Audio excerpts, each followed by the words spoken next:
Bien. Muchas gracias. Bueno, sí, soy parte de la Universidad de Alicante y del Observatorio Astronómico de Córdoba. El trabajo que voy a presentar hoy está en el marco de mi tesis doctoral, la cual está dirigida por... Ah, ¿sabes qué todo? No sé cómo lo hice. Había que apretar. Perdón. La tesis está dirigida por Adriano Campo Bagatín y Martín Leiva.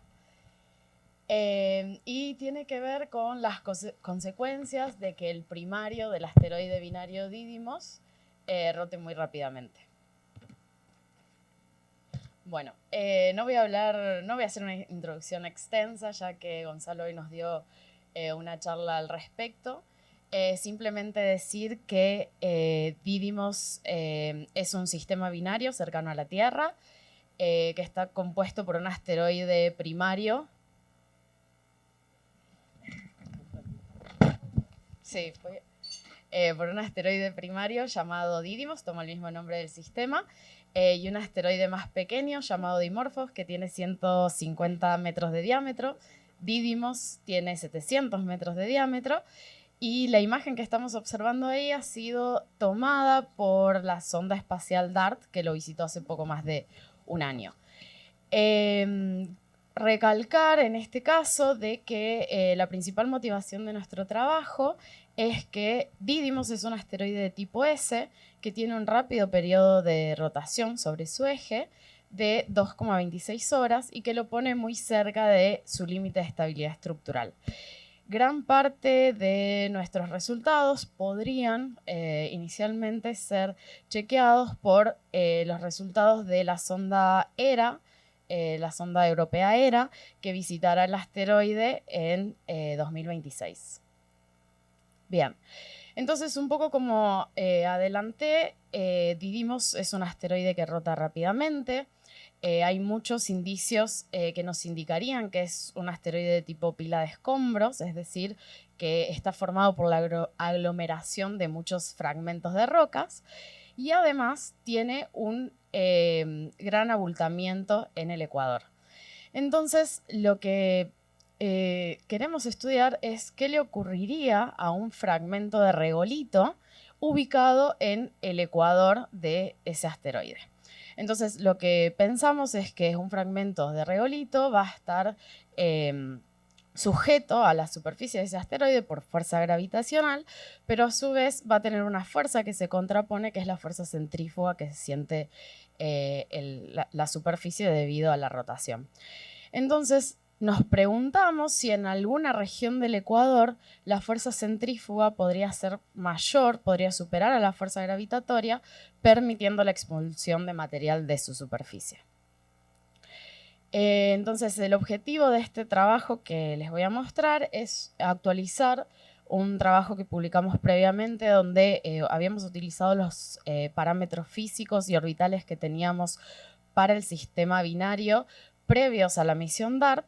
Ahora lo que estamos haciendo es actualizarlos con los últimos resultados brindados por DART y por LISIACube, donde queremos testear cuáles son las condiciones para el escape de partículas, analizar el comportamiento de estas partículas, cuáles son sus trayectorias y sus estados finales, y también investigar el flujo de partículas que podría estar llegando al asteroide secundario. Bien, para abordar este problema utilizamos un modelo de simulaciones numéricas que voy a pasar a contarles brevemente aquí. Bien, tenemos que considerar la forma que tiene Didymos. Entonces usamos el último modelo de formas obtenido. Vamos a considerar al asteroide Dimorphos como un perturbador que tiene forma esférica. Tenemos además presión de radiación solar y la perturbación gravitacional del Sol.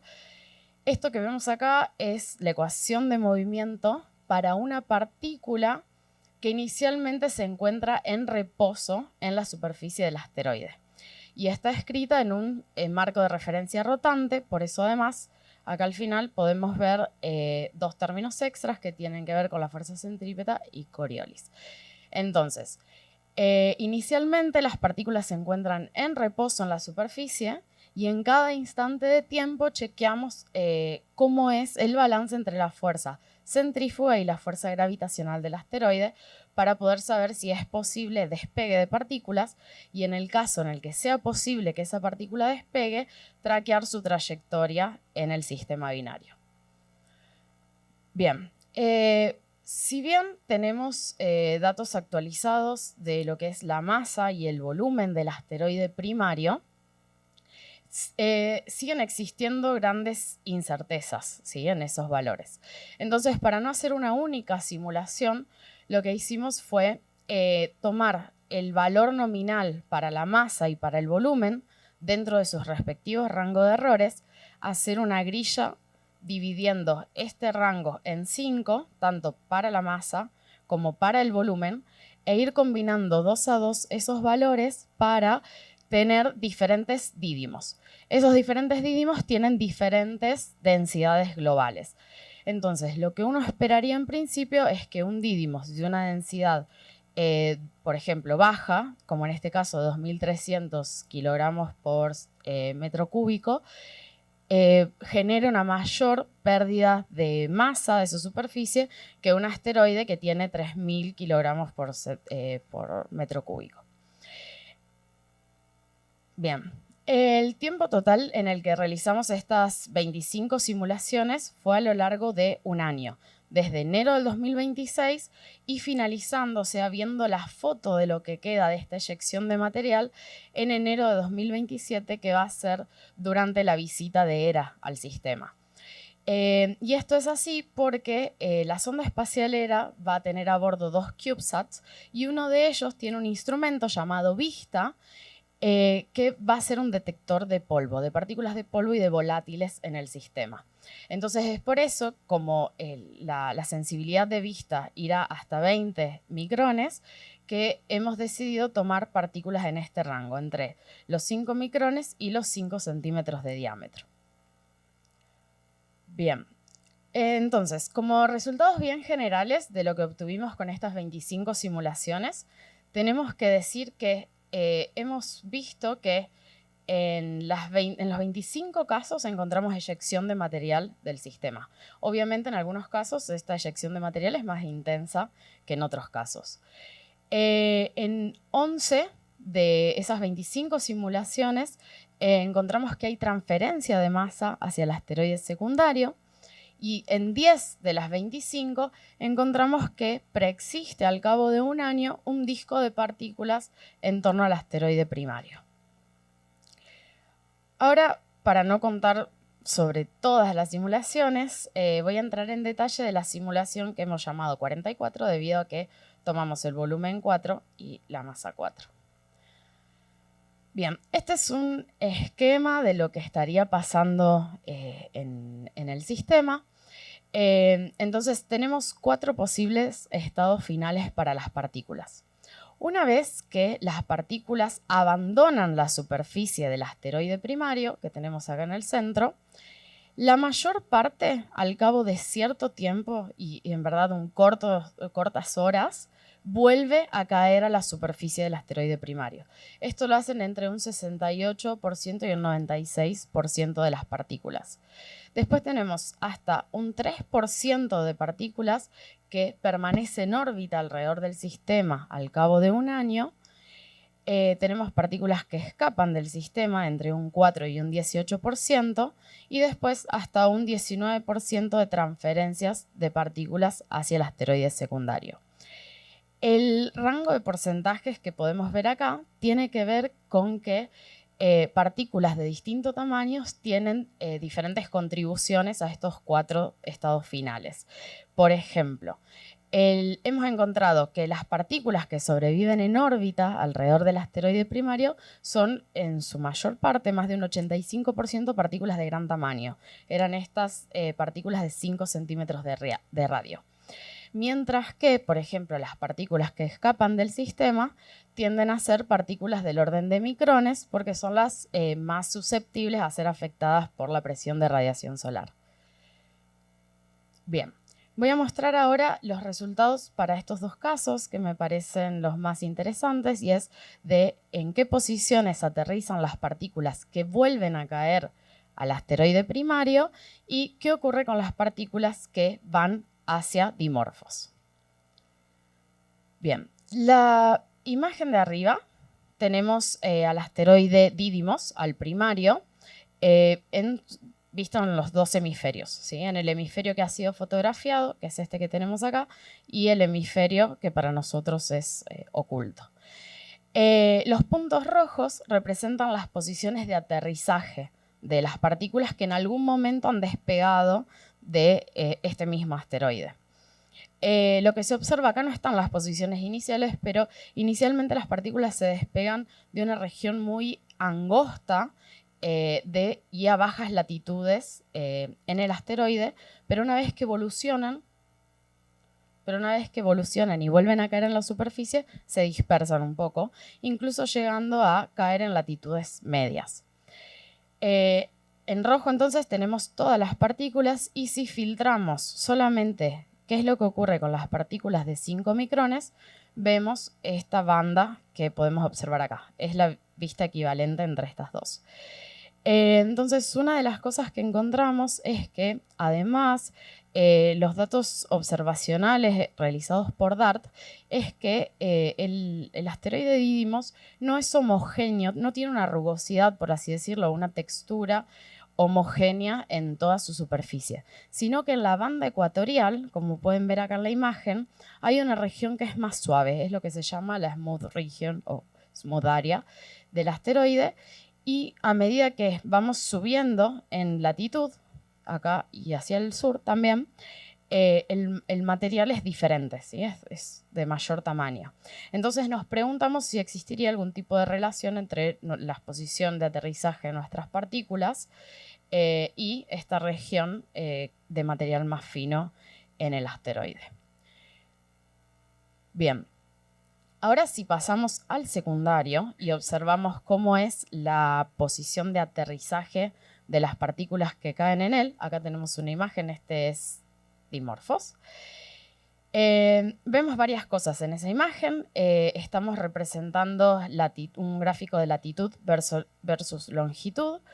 Una cosa a aclarar acá es que les había dicho que para nosotros Dimorphos era esférico, ¿sí? No lo hemos simulado como un elipsoide triaxial como verdaderamente es, ¿sí? Así que hay que tomar recaudos con la comparación directa. Sin embargo, una cosa que cabe mencionar de este gráfico es que la mayoría de las colisiones alcanzan a Dimorphos desde el lado de atrás, no desde el leading hemisphere, que es como la cara que va hacia el ápex, ¿sí? Hacia el frente. Esta parte de acá es la comparable con la imagen que ha tomado DART. Ese ha sido el punto de colisión de la sonda, y esta parte de acá es el hemisferio que nunca vamos a observar y que está más afectado por colisiones. Otra cosa que llama la atención de este gráfico es la forma, ¿sí? Los lineamientos esos que observamos de la trayectoria que hacen las partículas, bueno, el impacto posterior a la trayectoria que tienen cuando alcanzan a Dimorphos. Haciendo un análisis rápido, hemos observado que las partículas que dejan esos trazos lineales son las partículas de mayor tamaño. Las de tamaños pequeños caen en el asteroide de forma homogénea en las regiones donde más existen colisiones. Sin embargo, todavía estamos estudiando cuál es el mecanismo que hace que caigan como en tren. Bien, esto es una misma visión de lo que teníamos antes, solo que ahora visto a Dimorphos en 3 dimensiones, ¿sí? Y uno de los intereses que tenemos es hacer una comparación entre las posiciones de aterrizaje que observamos en el asteroide secundario y la imagen, ¿sí? La distribución de boulders que tenemos. Una cosa que me interesaría recalcar acá es que hemos calculado las velocidades de colisión de esas partículas y que están en torno a los 14 hasta los 38 centímetros por segundo. Y esto es muy cercano a lo que Gonzalo comentaba esta mañana, lo que era la velocidad de escape del sistema, que eran, por ejemplo, para Didymos unos 20 centímetros por segundo. Entonces son colisiones a muy, muy baja velocidad. Bien, bueno, tenemos mucho trabajo todavía por hacer. La intención un poco del desarrollo de este trabajo tiene que ver con hacer una comparación con los datos que tenemos de la misión. En particular nos interesaría estudiar cómo es la distribución de tamaños de boulders en la superficie de la Luna, o sea, de Dimorphos, en base a las posiciones de aterrizaje que nosotros encontramos, porque también otra cosa que ocurre, que no lo mencioné antes en Dimorphos, es que hay diferencias en el albedo cuando uno compara en su superficie. Entonces, esto podría estar relacionado con material que proviene del asteroide primario. Por otro lado, nos interesaría estudiar, como ya les mencioné antes, si existe una relación en la dicotomía de la rugosidad de la superficie del asteroide primario con las posiciones de aterrizaje de las partículas. Y además, algo bastante interesante en este asteroide que creo que no se ha visto en otro de los visitados últimamente por misiones, es que si observamos la región ecuatorial, existen unos canales que van de norte a sur, pero dirigidos hacia o desde el Ecuador, donde hay boulders acumulados en esa región. Entonces, lo que presuponemos es que verdaderamente Didymos está cambiando su morfología superficial y entonces queremos estudiar en detalle en la superficie cómo es el movimiento de boulders, más allá del despegue hacia el espacio. Y por último, nos gustaría examinar las imágenes que ha obtenido LICIACube, donde podemos ver acá, estos son los rayos del cono de eyección de material producido por la colisión de DART contra el asteroide secundario, y donde se puede ver que existiría la interacción de material de ese cono de eyección con presumiblemente material que ya estaba en órbita alrededor del sistema primario, alrededor del asteroide primario. Esto es solo una mera suposición, pero estamos trabajando para estudiar si de estas imágenes podemos tener algún tipo de indicios de lo que pasaba en el asteroide primario previo a la colisión de DART. Bueno, y acá un breve resumen de lo que les conté hasta recién. Muchas gracias.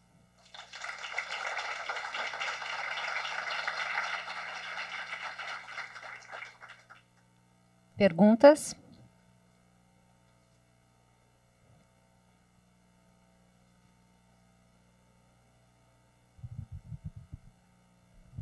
Olá, obrigado pela palestra. Eu queria perguntar se você, nas suas análises, se você está levando em consideração ou pensa em levar em consideração a questão da uma possível força de coesão do objeto, das partículas, tanto na superfície como no interior, enfim, em todo o corpo. ¿Me podrían traducir? Perdón. Se-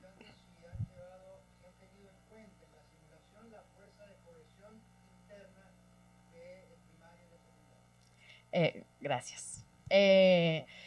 De los datos que se tienen de misiones como la OSIRIS-REx y la Hayabusa 2, aparentemente la cohesión en superficie es nula.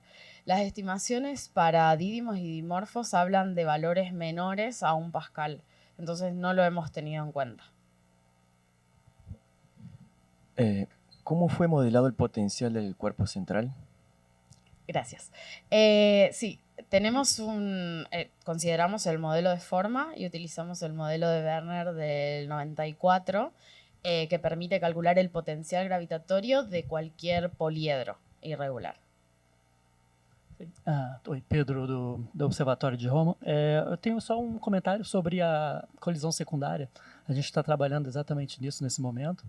E a pergunta é, quando você diz que essa matéria está sendo ejetada do Equador, em que momento, após a colisão, ou quando depois que tem entrado em órbita próxima da Terra, esse evento teria ocorrido? Você tenta colocar isso na história do sistema binário, ou é só um experimento, assim, é só um teste sem posição no tempo, quero dizer, sem posição na história do sistema. Me estás preguntando a ver si entendí. ¿Me querés traducir, Fer? No entendí la pregunta. Tá, eu queria saber se os testes que você mostrou aqui, como eles se colocam na cronologia do corpo, depois que ele tem entrado por exemplo, ou em relação depois que entrou como NEA, né, cruzando a órbita da Terra, ou depois do processo de impacto, que sería un poco más difícil de saber. Claro. Utilizamos los elementos heliocéntricos que tenemos para el sistema binario y también para la posición del Sol en el periodo que había puesto entre el 1 de enero del 2026, y el 1 de enero de 2027.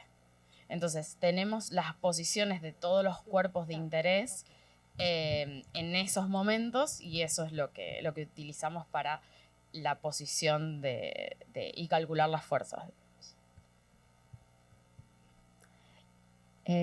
Agora, como última pergunta, só uma pergunta que surgiu aqui no Zoom. Que densidade consideram que tienen las partículas eyectadas?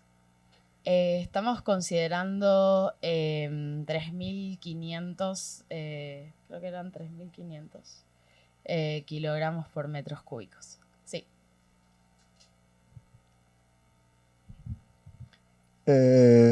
Como você coloca as partículas na superfície do objeto e você leva em consideração o potencial utilizando poliedros, quão sensível é a partícula estar, a integração numérica, o fato de você estar sobre a superfície e se afastar? No sé si entendí bien la pregunta, pero las partículas las colocamos, el modelo de forma está formado por triángulos. Entonces colocamos las partículas en el centro geométrico de ese triángulo. Y a partir de ahí es donde testeamos si hay condición o no de escape. No sé si esa era la pregunta. Más, bueno. Nos agradecer novamente.